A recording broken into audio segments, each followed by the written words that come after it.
Welcome to Let's Talk Guardians of the Afro Realm with Derek DeCutter Clement, Rudy Page as usual, and we've got some great guests today. You know, we're going to focus on expert information, maintenance advice, and professional insight. So we've got Angela, we've got Sophia, we've got Janet, we've got Jackie, we've got Paulette, and we've got Gillian. So Derek, brother Derek. Yes, sir. How's it been going? I know you've had to do some big talks as usual at the weekend, and then yesterday quite a serious topic with sisters with cancer in Nottingham, and again that whole focus on long-term chronic conditions that pervade our women in there. So it's going to be interesting tonight. We'll be talking about those issues and some of those ways of being able to live with it, but also, you know, what are the remedies? So tonight it's really going to be about identifying what some of the remedies are. So over to you, sir. Right, guys, good evening, everyone. Great team, all friends, all family, and it's looking very good. So as Rudy just alluded to, we've had some interesting requests. I have a great request from a group of people called Sisters with Cancer. So while the industry is redeeming itself, and while the industry people are becoming more self-loving and renewing, emancipating, educating, there's a group of people, of course, that are suffering hair loss due to chronic conditions. And of course, in this particular event, I think it was cancer. And so you know that with cancer, obviously, if you got cancer, then one of the things would have to be at some stage may have to cut your hair off, shave it all off completely, because the medication or the medication that's provided for cancer sufferers is quite severe. And so invariably what people do, they tend to take the lead and shave the entire thing off. That said, I always like to repeat the Caribbean mantra regarding health and well-being. Prevention is better than cure. And everyone have this thing that you could cure yourself after the fact. It's such a wonderful proverb. It simply means you look after yourself before the fact. Of course, some conditions are so severe that it's intergenerational, family, and we're going to get it at some stage, whether we like it or not. So perhaps the best thing to do is to really try to manage our lives, manage ourselves, the things we eat diligently. What I do know, though, the body is a marvelous mechanism. My mother used to call the body a fantastic car. It's the greatest car. It's a vehicle. And it is a vehicle because in our culture of Kemet, car actually spelled K-A, which is our body in which the spirit lives. So like the way we look after a car, we should look after a body equally as well. And I like to touch base on this one particular topic, the concept of the sacred oils. We know about the biblical verse where they're anointing the hair or the head, but that's just if you like a metaphor, because the real anointing takes place on the inside.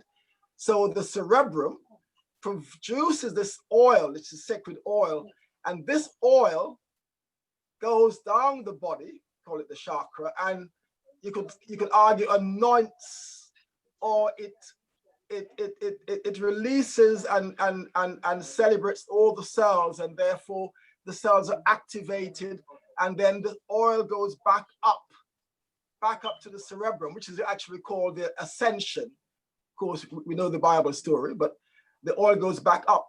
But here's an interesting thing: for the oil to go back up, our lifestyle, the things we put into our bodies must be in sync, because otherwise, and I'll get to this point, in fact, Sophia may talk about this later on with her concept about health and eating well. So certain foods that we eat would prevent the oils from going back up. And the point of the going back up, it has to go back and therefore release the third eye.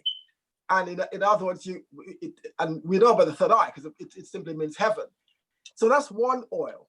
There's another oil that the body releases, and that's the sebaceous oil, the sebum from the sebaceous glands. So again, our hair needs food. Hair grows internally, it grows at a cellular level. And if we eat the right foods, and there's loads and loads of different foods that would help sustain our hair and its health. But of course, we do everything wrong, and hence the reason why we get cancer and we get things like chronic conditions. And one of those chronic conditions, in fact, most chronic conditions are exacerbated by inflammation. Inflammation triggers almost everything in the body. It causes thyroid, it causes alopecia, it causes lupus. And as a result, that consequently affects our hair and the well-being of the hair. That's why Shea Moist 9 is such a wonderful brand, because Shea Moist 9 ethos is about using plant-based nutrient, phytonutrient, intelligent nutrient. We're not straying away from that. And that ties into our concept about sustainable products. In the past, we used lots of crap. We didn't know that. We just wanted the results. We used lots of sodium hydroxide, thioglycolic acid, all those rubbish. Today, people are clued up and they want products that are sustainable, at least kinder to their hair. Because not only is it looking after our hair shaft, it's also looking after us indirectly, because what goes on your scalp would eventually goes into your skin, ultimately. Not all the time, because those cellular, those molecules aren't big enough to go through the scalp. But you could argue over 30, 40, 50 years of relaxing or coloring, at some point in time, the scalp would absorb products that is really carcinogenic. And we know that with things like CCCA, alopecia, okay? So the talk yesterday was about really enlightening a bunch of women about how best to look after the hair and what's best to look after the hair. And I think tonight's talk would be about, again, empowerment, insight, information, guidance, support, and just basically professional advice, basically. So I guess without further ado, guys, we're going to hit the road and we'll do the best we can to provide to our community as much of our expert advice as possible. So that's my little synopsis for now. I'll get back on the Zoom later on.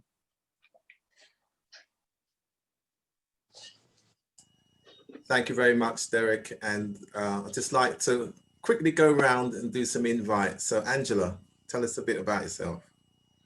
Hi, good evening to everyone. I'm Angela. I've been in the hair industry now for 30 years. I am actually a hair and beauty technician and a business owner. I do specialize specifically with customized lace wigs. So I actually customize or bespoke for the individual. And by doing so, it's aiding the particular client to realize the beauty in themselves, and it's all tailor-made specifically for that person. So placement is important, density, texture, all of those things are important when constructing. So that's my speciality, and I hope to be able to share more. Great, Thank you. Thanks for that. Sophia? Hi, well, I'm Sophia Morgan-Jenis, and my background is actually in mental health, from being a psychiatric nurse and then also working as a social worker in mental health. I also have a passion and love for health and well-being, and so I've got my own business, Morgan-Jenis Limited, where we focus on natural products and we look at magnesium, which is our key mineral, but also natural hair products, and looking at the well-being, psychological, physical, intellectual, emotional. We do the holistic thing.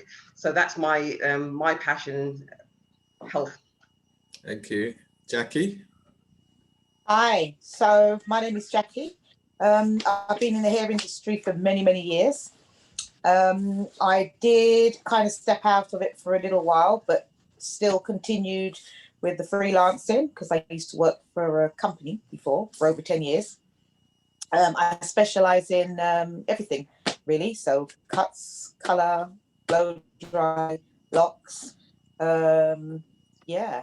At present, I am more freelancing now because I have another job. So can't give up here. I just love it too much. Great. Paulette?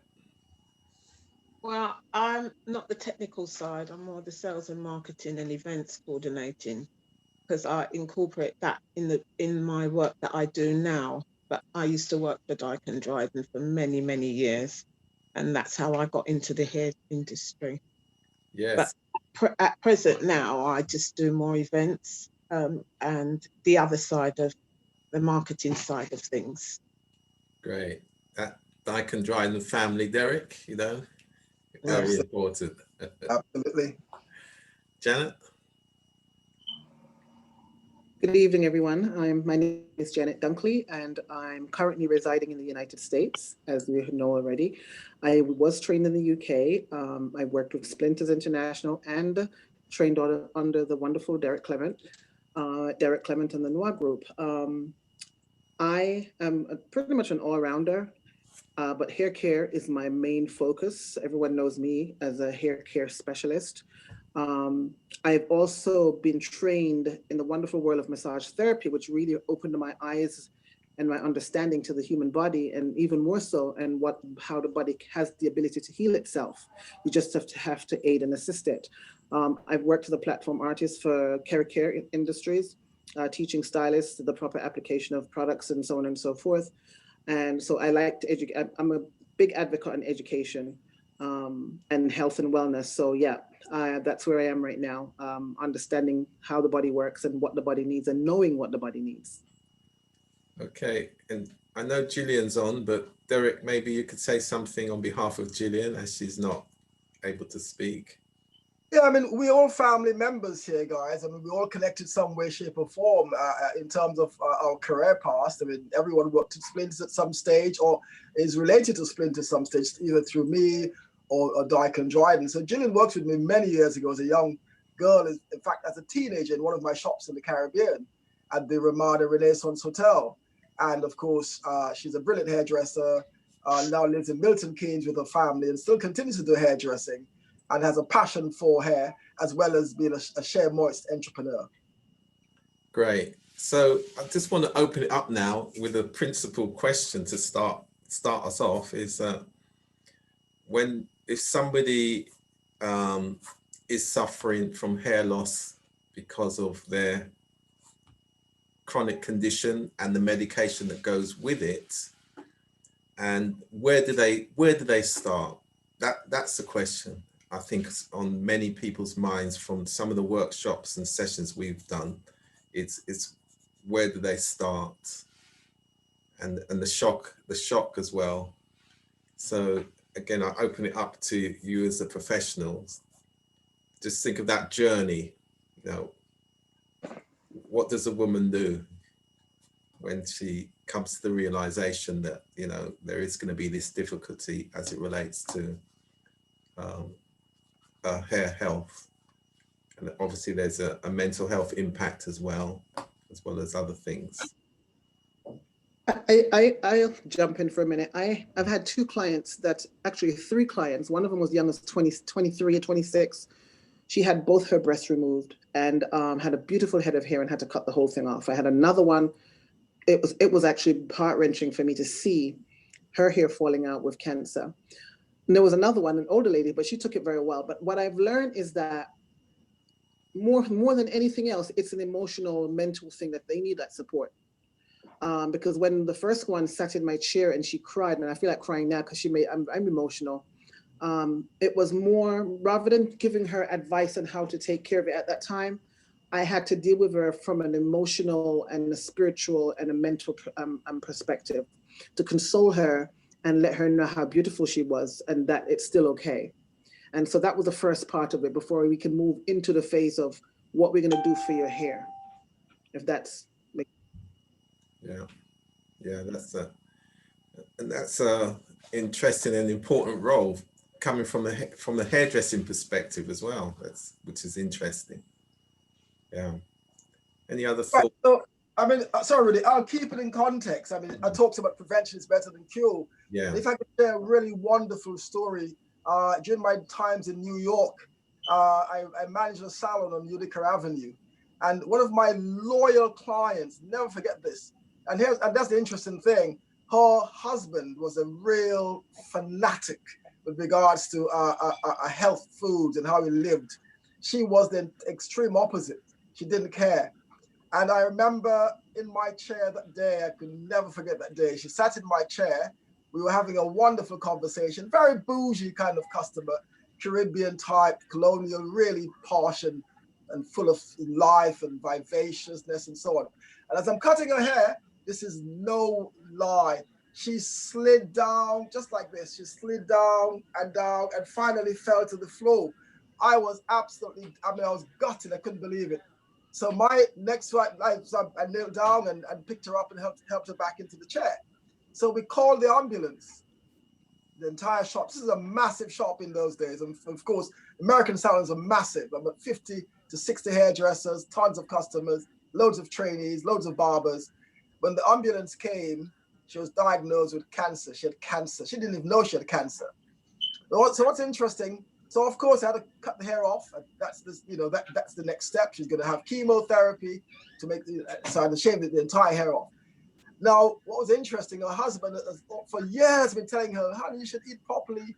And she used to fight this guy. Oh no, I don't care. And he looked about half her age, though they were the same age. He looked so well. He ate very well. So I think the key thing here is to ensure that we really take care of ourselves. It's fine, one thing, having long, healthy hair.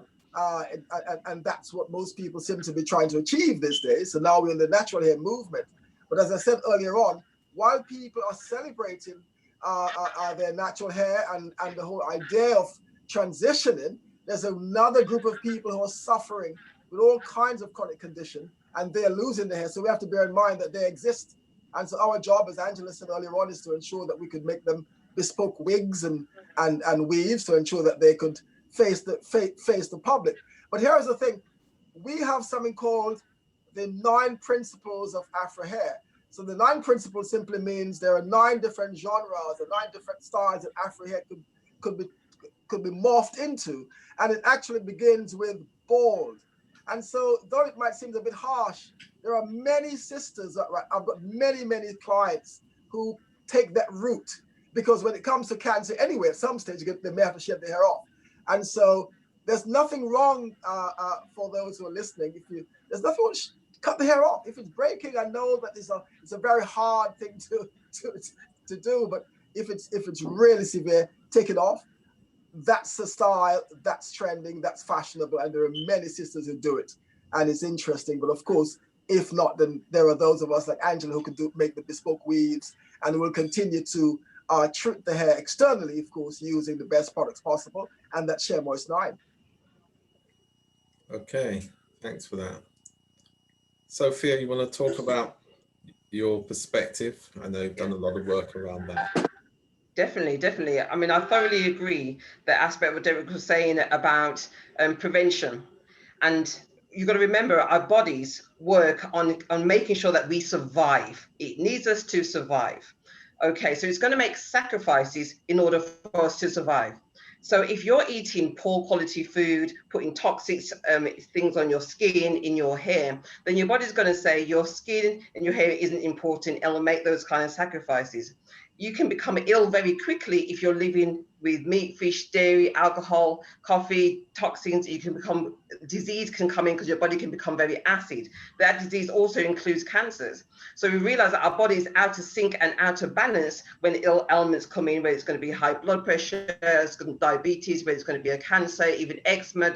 All this is your body giving you a sign that something's not quite right, and you've moved too far away from nature. And it's about moving back. And you can see when you talked about the gentleman looking youthful and the woman being the same age and aging, is because your body is saying, well, we need to survive. And if we're going to have to detox you and alkaline you, we're going to make sacrifices, and that can be your skin and that can be your hair. And that's why people who have a very toxic toxic lifestyle can also look a lot older than what they are. So if you find that your hair's gone grey and you're still in your 30s, 40s, then maybe your acid lifestyle is being affected, and your body's turned around and saying, I'm going to sacrifice your hair and I'm going to go grey, or I'm going to sacrifice a part of your health because there's more important things to help to detox you. So it's very, very important that your body's giving you those different signs, but it's about you saying, what can I do about it now? Yes. When you're going through the motions, we can go down the medical model and look at things that can help you, whatever ailment it is, cancer, high blood pressure, diabetes, there's that as well. But you've got to also look at, if you haven't dealt with what caused it in the first place, it's likely that it could return. So if we're out of sync and out of balance, and we find something that can help with the symptoms of that, that's good in the short term. But in the long term, if you don't resolve the issue, then all those conditions can easily come back. So medication treatment has a place, but shouldn't be the only thing. Also, what we've got to be so careful about is that if you are very sensitive and you've reached your toxic load and your body's showing you sign, you've got to be even more careful about what you're putting on your body. And that even includes your wig. So if you're deciding to put a wig on and it's got acrylic in it, especially if it's a very synthetic, not Angela's high quality ones I'm talking about, but I'm talking about those cheaper synthetic wigs, then a lot of them chemicals, they warm up with your heat of your body and leach into your body. And so what can happen is that a lot of those chemicals are actually carcinogenic in their own right. So we also have to be very careful about what we're using to hide our scalp, if that's what we're trying to do. And I agree with Derek. I think we are beautiful, and it's not just our hair, and we can lose our hair and still be absolutely amazing, and it can look so fine, and it can look so strong, it can look beautiful, whether you're dealing with an ailment or not. I think as Black people, we're creative, and all styles that our hair can go to, and it is numerous. We can look amazing with it. But I always believe that we should try and be authentic to ourselves. And I think the styles which are authentic, which express our normal natural curls or even our bald head, is most beautiful of all. Wonderful. Thanks for that. Derek, just before we go on, we've got Joan Bailey, who's just joined us. And Joan, if you want to come and say hello. Hello, good evening. And why Joan's important, because Joan, as you know from previous shows, we're also about well-being, and you've done it, and you are doing a lot of work as it relates to women's well-being. So can you just give us a couple of minutes overview, and Derek will follow up, because I know he spoke at your event that you had weekend just gone. Yeah, so I think when I spoke the last time, I explained about the Queen's Walking Group. Yeah, that's it. And how we've gone from physically walking to Zooming. And I pick particular topics that affect our community. So, for example, the first event we did was Queen's Black Hair Rocks. And it was really an opportunity for us to talk about hair. You know, so we had, I think, about nearly 300 on the platform, or about that number. And it was quite an insightful session, because we had, of course, the wonderful Derek. Rudy was on the platform. We had a trichologist.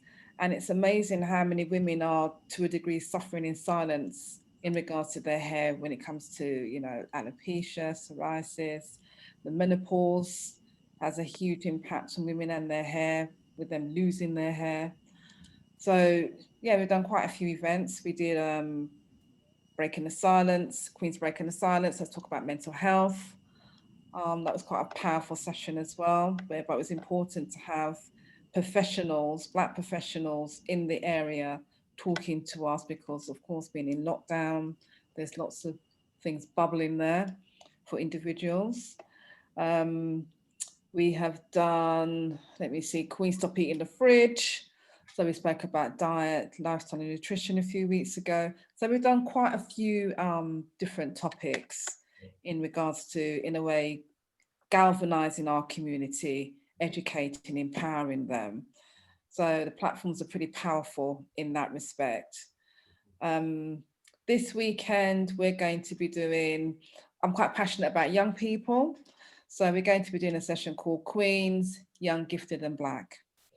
And I've got 5 different organisations that will be coming onto the platform to talk about the work that they're doing, even through this COVID pandemic times, what work they're actually doing with young people.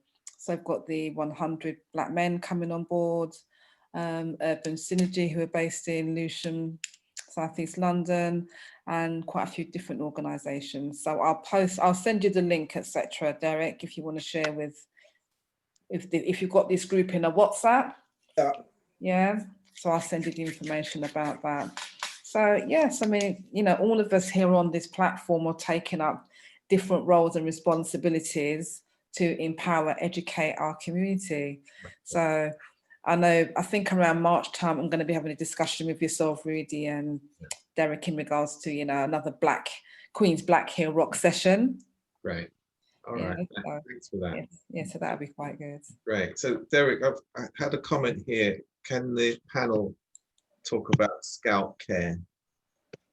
Because from time to time we do, but of course most of the time we talk about hair care.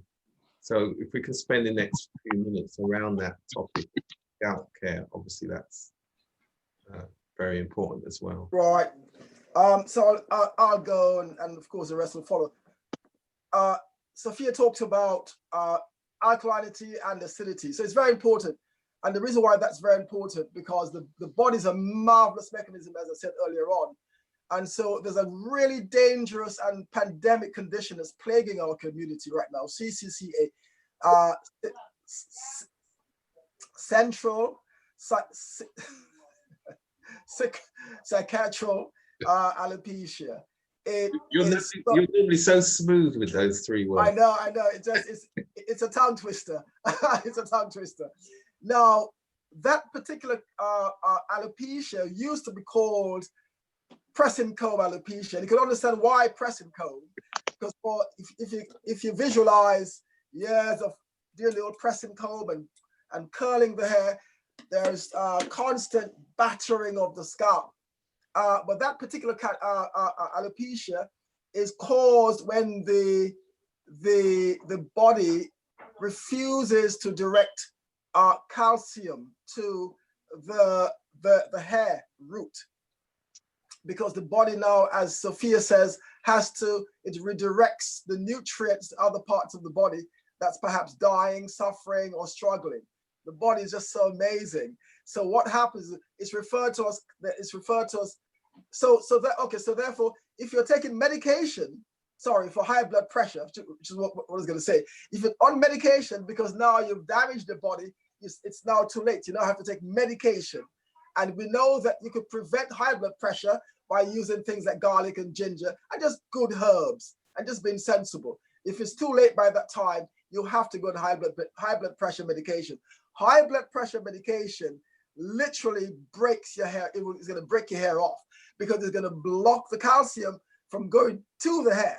It's referred to as a calcium blocker. The doctor will never tell you this. They'll tell you it's good for your high blood pressure, but it won't tell you one of the side effects was going to be your hair's going to break. So in other words, guys, we have to understand that we must be holistic. Hair growth is about being holistic. It's not just about looking for long hair loss, hair gain, great shampoos, great conditioners. Healthy hair relies on you being spiritually, physically, and emotionally whole. You're frozen.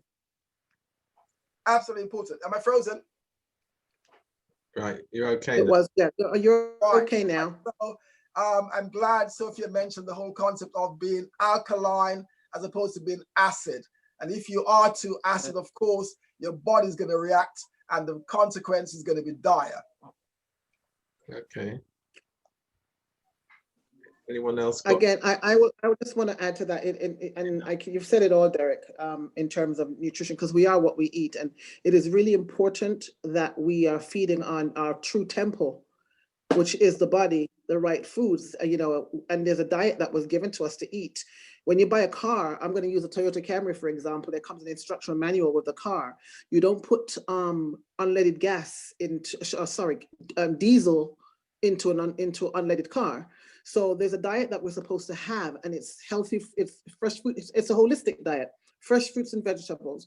That will then bring about homeostasis in our bodies, because homeostasis is when there's an equilibrium going on within our body. Living in America, I'm not sure. I've left England so many years ago, so I don't know. I don't remember. I remember when I was living in England, there was healthy foods, but living in America, 99.9% of the food is genetically modified. It is not real food. So there is people are malnourished. There is a lack of nutrition in the body. And so you're going to experience all these things coupled with the toxins, coupled with the pollution and all of that stuff, which is causing hair loss, which is causing gray hairs. And in particular, in our community, in the Black community here in America, there are food deserts. So you don't find supermarkets around. And when they do have food, I'm nosy. So when I go shopping, I tend to look at people's carts and see what they're actually eating. I don't know if anyone does that. I tend to look at our people and say, okay, this one's got a lot of frozen food. This one's got a lot of potato chips. I don't see any fresh fruits and vegetables.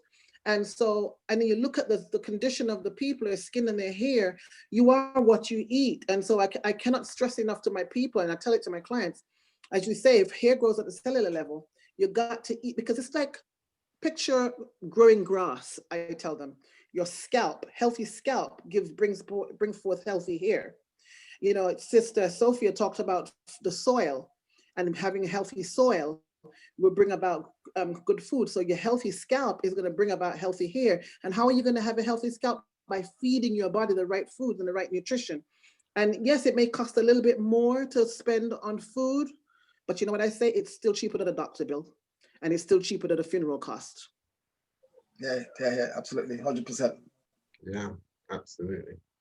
And I just reiterate that as also that yes, that the hair is at the cellular level where growth takes place. After all, the hair is made up of keratin, which is hardened oil. It's protein. So therefore, that hair growth and hair health starts from the inside. I think sometimes people get mixed up or disillusioned or mythical that the hair grows by what you put on it rather than what you take in. What you put on the hair, it's always for maintenance, but will not necessarily produce hair growth. Hair growth is healthy blood cells that feed the hair at the cellular level from inside out. So again, I totally agree with what everyone said. It is vital that we are taking in the correct nutrients. If we're not taking in the correct nutrients, the hair will obviously reflect that, whether through breakage, whether the way it grows, in which it grows, the strength of the hair, all of that is determined. Also, genetics. Genetics also is part and parcel of that. But at the cellular level, definitely, it's the nutrients, and that's vital. So we've touched on some of the symptoms and maybe the outcomes. So in terms of scalp care, just take us through the process of taking care of the scalp. What does that mean? What does it mean in essence, scalp care? What's the process of taking care of the scalp? I mean, good point. So we talked about products that are at least healthier, if I could use the term, healthier than most products. Now we all know that the scalp therefore needs to have the right products, and those products mustn't have ingredients that are going to be in discord with the hair, i.e. your parabens and your sulfates and your silicones and all of those dodgy chemicals that are laced with chemicals that are not going to provide for the hair health and for the scalp. So if it's going to go onto the scalp, something as simple as we have the hair and scalp food. Yeah. Hair and scalp food, antibacterial, tons of vitamins E in there. It's Jamaican black castor oil. It's shea butter, and there's no silicone, no sulfates, no parabens. And so if you're going to feed, not oil your scalp, you should feed. We used to use the word oil in the olden days, oiling your scalp. I don't like the term because we know what it used to be. It used to be petroleum jelly. And can you imagine? It never dawned on us that we was using petrol on our hair. It feels good, it looks good, it smells good, but of course it was petrol. So for the scalp care, we have to understand it's crucial to feed the scalp. And this is all about, again, this is ancestral, isn't it? This is what our parents used to do as children back in the day. They'll get coconut oil. So, Derek, I'm also thinking about those women who may also wear a wig most of the time or weaves most of the time. So that's it's that element of the scalp care. Like cleansing. Go on, Sophie. I think the aspect when it comes to our hair is about keeping our scalp very clean, you know, and the difficulty when you're wearing extensions, weaves, sew-ins, glue-ons, and especially people wearing it for an extensive length of time, then they're unable to get to the scalp in order to cleanse that scalp thoroughly. Also, with regards to things like wigs, we're covering up our scalp and we're having that warmth. It's a warm, bacterial infested environment. So we also have to be very, very careful about how long we're wearing wigs for and how, when are we cleaning the wigs and clean the material so we can wash our hair and then put on a dirty wig.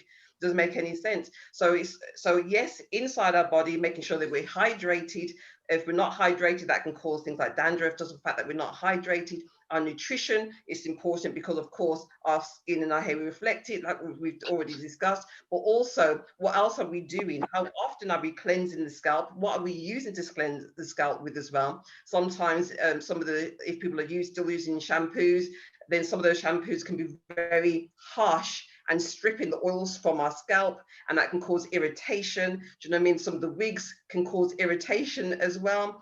There's chemicals in the synthetic hair and chemicals in the natural hair. If people are buying weaves and it's real hair weaves, they put chemicals on that in order to straighten it or to dye it, and that's going on our scalp, so we're absorbing that, and that can cause irritation as well. So it's a whole barrage of things that we need to look at and be prepared to do that, and allow your scalp to breathe. Allow your scalp to breathe. Yeah, I mean, that's going back to the point about Sheer Moist 9 shampoos and conditioners are very light, plant-based. Better quality stuff. Some of the chemicals inside there can strip and irritate your hair. So it's always about going as close to nature. And what I love about Sheer Moist 9 is that it's using plant-based products, things that your body can recognize. Our body doesn't recognize chemicals. And if you're using too much chemicals, your body says, oh, I'm under attack. And it starts to produce white blood cells, and then you get those autoimmune disorders because your body's always under that attack. But if you're using natural and as close to nature as you can get, your body says, I recognize that. I can absorb the nutrients from that because I recognize it. And so it's going to be better for you. It's going to be less stress on your body because your body's not trying to detox and cleanse it out. Your body is being nourished and fed. Great point. Can I also add that the skin itself is a cell? So therefore, the scalp itself also produces, it excretes salts, sweat, all of those things are coming outside from the body. It's deposited on the scalp. You're also having cell turnover, where the skin is also shedding. So the vital part of that particular organ, which is the scalp, it requires the correct cleansing process. So your shampoo and your conditioner are the most important aspect of any hair care. It's where you are removing debris, so you're removing dead skin cells, buildup of dandruff, sweat, any aspect of any skin that's on the hair is being shed at that point. So it's vital that we are using the correct shampoos that are not necessarily stripping the hair or the scalp of its natural oils, and that we then condition the hair or to condition the scalp to ensure that the scalp is being nourished and bringing it back to its normal pH level. That's also vital. I've learned over the years that some people do not use conditioners. They use Head and Shoulders for dry scalp rather than for dandruff.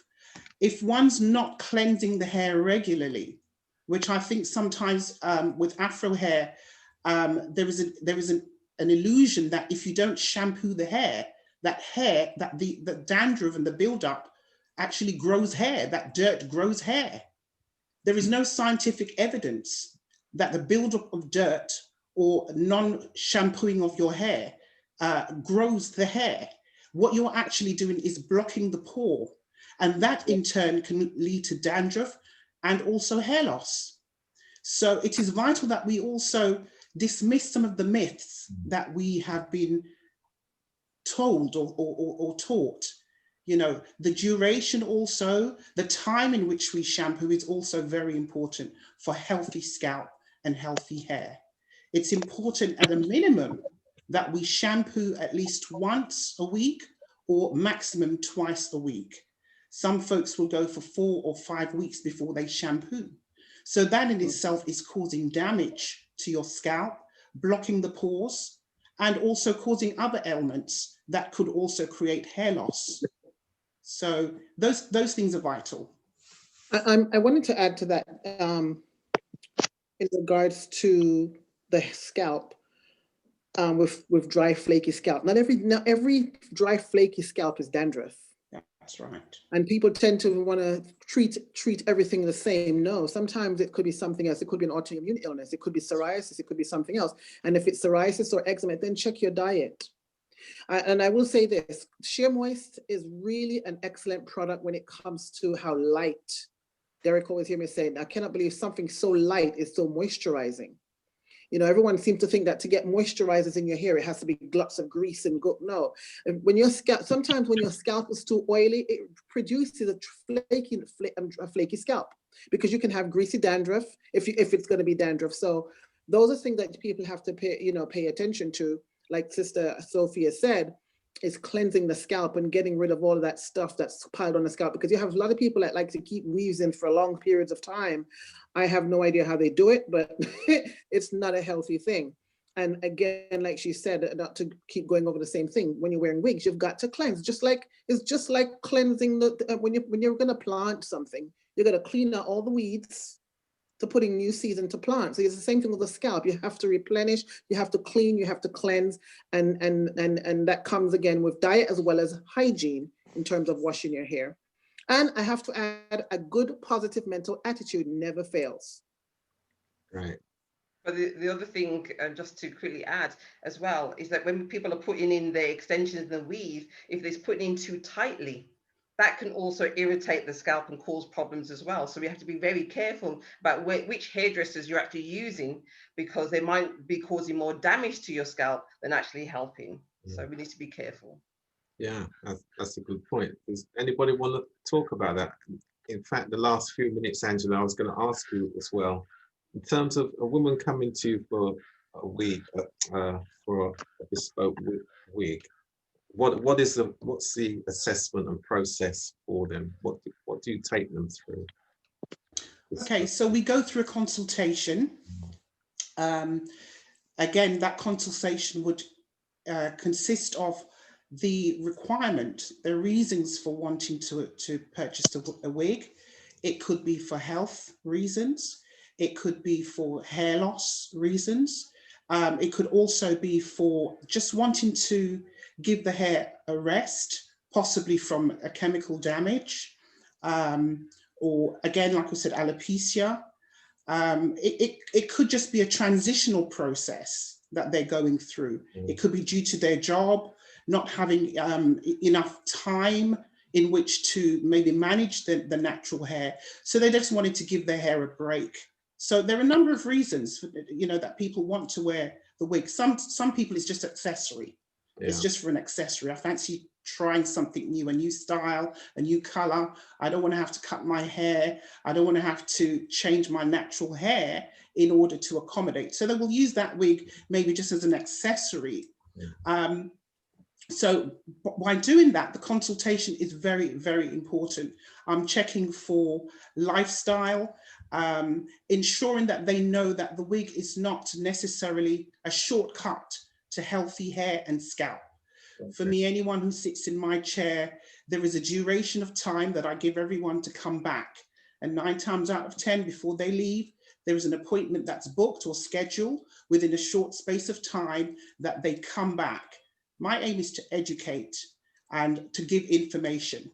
And so by doing that, that client or that person has the best information possible in taking care of their hair and also taking care of the wig.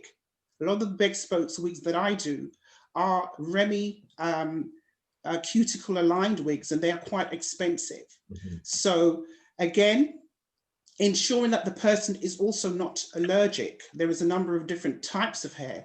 There is virgin hair, which means the virgin hair itself does not have any chemicals on the hair that would possibly cause allergies. So there are choices in the type of hair.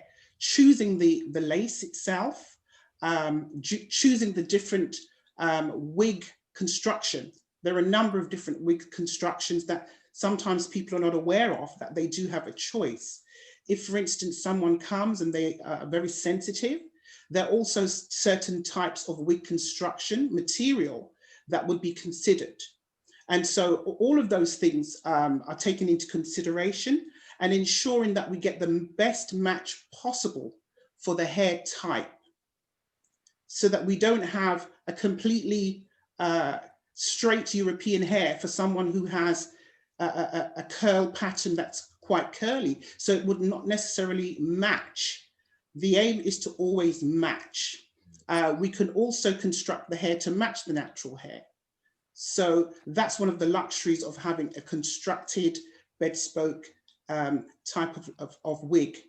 And just educating again, what products to use, how often to change, how often to shampoo, and just ensuring that that person is taking care of the natural hair and scalp. That's always the paramount importance in any wig or hair extension service. Great, thanks for that. Okay. Derek. Yeah, just add to earlier Angela's point regarding shampooing. It may be a tough one, a tough pill to swallow, but we now do not recommend over shampooing, because you can't over shampoo your hair. Shampooing is not, and I'm not referring to our shampoo that we provide. We recommend gently shampooing your hair, but you could continue shampooing your hair by using a co-wash. Because what you want to do is to maintain balance at all points. Because of course, when you shampoo, you are removing the good nutrients, of course, because the scalp would be producing the good nutrients and the good moisture. And so if you're constantly scrubbing and you're scratching and you're rinsing and you're doing all of that, and then you do one shampoo, another shampoo, you constantly, because of course, in our culture, there's this obsession with kind of cleanliness and hygiene. So we think we're doing ourselves a good by scrubbing. And I think it has to do with the suds or the lather, and what causes the lather. The lather is caused by sulfates. It is the sulfates that actually creates the lather and that wonderful feel and sensation of, oh, my hair's been cleansed. What you're actually doing is you're doing damage to your hair. So we recommend at Share Moist 9 a gentle shampoo, a good shampoo, but focus on the three fundamental things when we shampoo. We are taught this in college. All the guys who went to college or did the City and Girls, you're not scrubbing, you're lifting and you're massaging and you're tapping. And the importance of the tapping is to ensure that you're releasing all of that information. It's called tapotement, all right? So the shampooing procedure is not just a willy-nilly thing that you just put the shampoo on, scrub it around. And what some people do, they get the hair, they separate the hair from the scalp and they rinse it off like that. It's not a good thing. So the shampoo should be gentle and less, but what you do then afterwards, you can use a co-wash, because what the co-wash is doing is detangling, because of course our people have a lot of problem with tangling. So when you shampoo too many times and too frequently with sulfated shampoos, it tangles the hair. So you spend hours wrenching the hair from each other because they clung together like that. So shampoo very gently, apply the co-wash. We go a step further, we apply the mask, crucial, and all those that could be left in, and then you apply the conditioner. So I wanted to add this after Angela's point about shampooing. Do not shampoo. Shampoo as much as you like.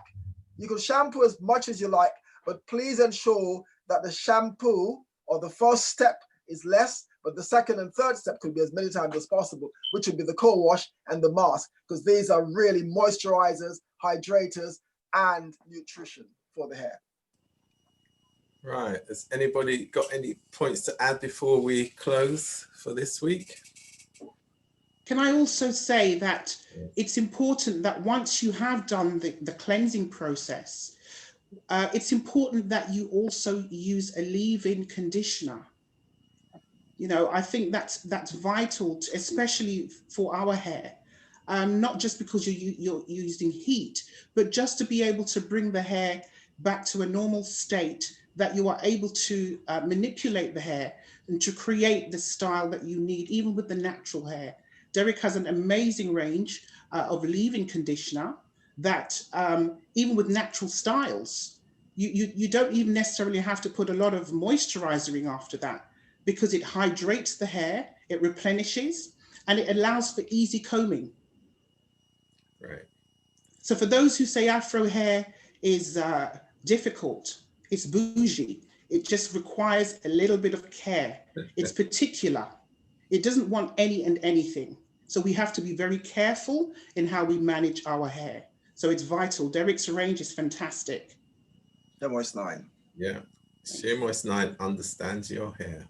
That's right. Yeah, I think what, you know what's sad? I think we have forgotten, and I'm going to speak to the women, we have forgotten how to maintain our hair because of the years of using chemicals.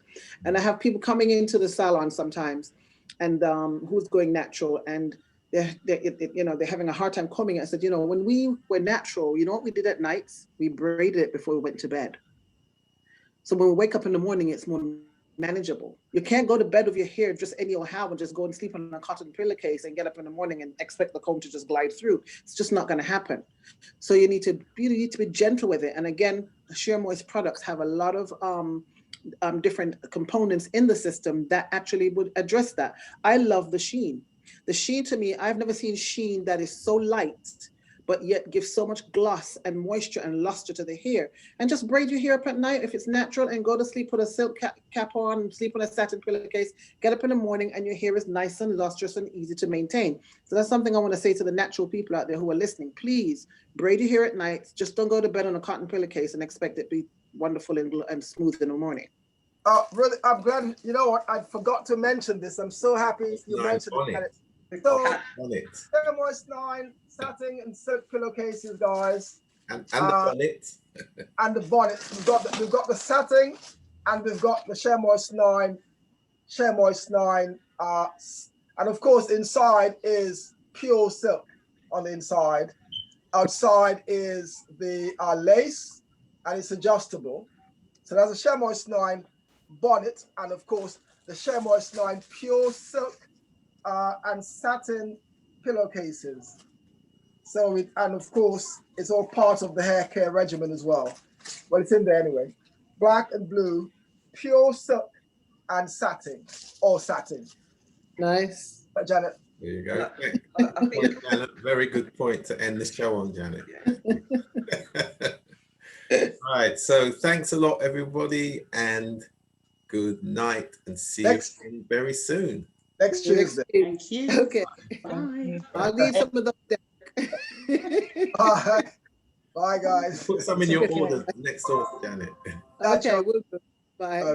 Okay, thanks. Bye, everyone. Bye. Bye. Thank you.